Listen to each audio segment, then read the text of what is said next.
Interim budget तो है ही, लेकिन ये बजट इंक्लूसिव और इनोवेटिव बजट है।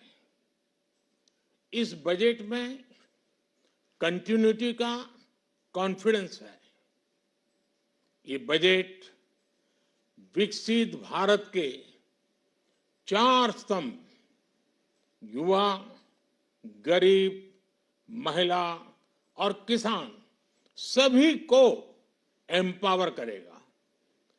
निर्मला जी का ये बजट देश के भविष्य के निर्माण का बजट है।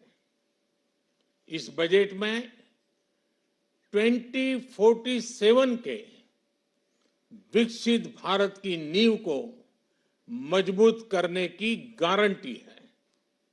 मैं निर्मला जी और उनकी टीम को बहुत बहुत बधाई देता हूं। साथियों, इस बजट में युवा भारत की युवा आकांक्षाओं का, भारत की यंग एस्पिरेशंस का प्रतिबिंब है। बजट में 2 महत्वपूर्ण निर्णय लिए गए हैं।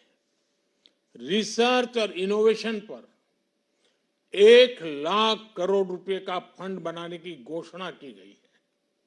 बजट में स्टार्टअप्स को मिलने वाली टैक्स छूट के विस्तार का भी ऐलान किया गया है। साथियों, इस बजट में फिस्कल डेफिसिट को नियंत्रण में रखते हुए कैपिटल एक्सपेंडिचर को 11,11,111 करोड़ रुपए की ऐतिहासिक ऊंचाई दी गई है। अर्थशास्त्रियों की भाषा में कहें तो एक प्रकार से स्वीट स्पॉट है। इससे भारत में 21वीं सदी के आधुनिक इंफ्रास्ट्रक्चर के निर्माण के साथ ही युवाओं के लिए अनगिनत रोजगार के नए अवसर तैयार होंगे। बजट में वंदे भारत स्टैंडर्ड की 40,000 आधुनिक बोगियां बनाकर उन्हें सामान्य यात्री ट्रेनों में लगाने का ऐलान किया गया है। इससे देश के अलग अलग रेल रूट पर करोड़ों यात्रियों में आरामदायक यात्रा का अनुभव बढ़ेगा। साथियों, हम एक बड़ा लक्ष्य तय करते हैं, उसे प्राप्त करते हैं और फिर उससे भी बड़ा लक्ष्य अपने लिए तय करते हैं। गरीबों के लिए हमने गांवों और शहरों में 4 करोड़ से अधिक घर बनाए। अब हमने 2 करोड़ और नए घर बनाने का लक्ष्य रखा है। हमने 2 करोड़ महिलाओं को लखपति दीदी बनाने का लक्ष्य रखा था। अब इस लक्ष्य को बढ़ाकर 3 करोड़ लखपति दीदी बनाने का कर दिया गया है। आयुष्मान भारत योजना ने गरीबों की बहुत मदद की है।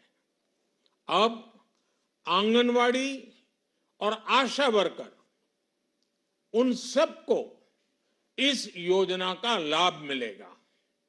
साथियों, इस बजट में गरीब और मध्यम वर्ग को एम्पावर करने, उनके लिए आय के नए अवसर बनाने पर भी बहुत जोर दिया गया है।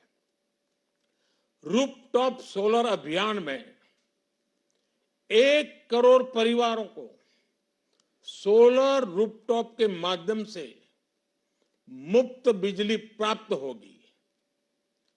इतना ही नहीं, सरकार को अतिरिक्त बिजली बेचकर लोगों को 15 से 20 हजार प्रति वर्ष की आय भी होगी और ये हर परिवार को होगी। साथियों, आज जिस इनकम टैक्स रेमिशन स्कीम की घोषणा की गई है, उससे मध्यम वर्ग के करीब 1 करोड़ लोगों को बड़ी राहत मिलेगी। पिछली सरकारों ने सामान्य मानवी के सिर पर दशकों से ये बहुत बड़ी तलवार लटका कर रखी थी। आज इस बजट में किसानों के लिए भी बहुत महत्वपूर्ण और बड़े निर्णय लिए गए हैं।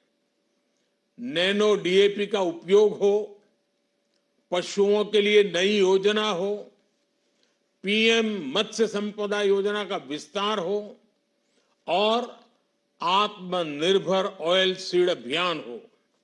इससे किसानों की आय बढ़ेगी और खर्च कम होगा। मैं एक बार फिर सभी देशवासियों को इस ऐतिहासिक बजट के लिए शुभकामनाएं देता हूं। बहुत बहुत धन्यवाद।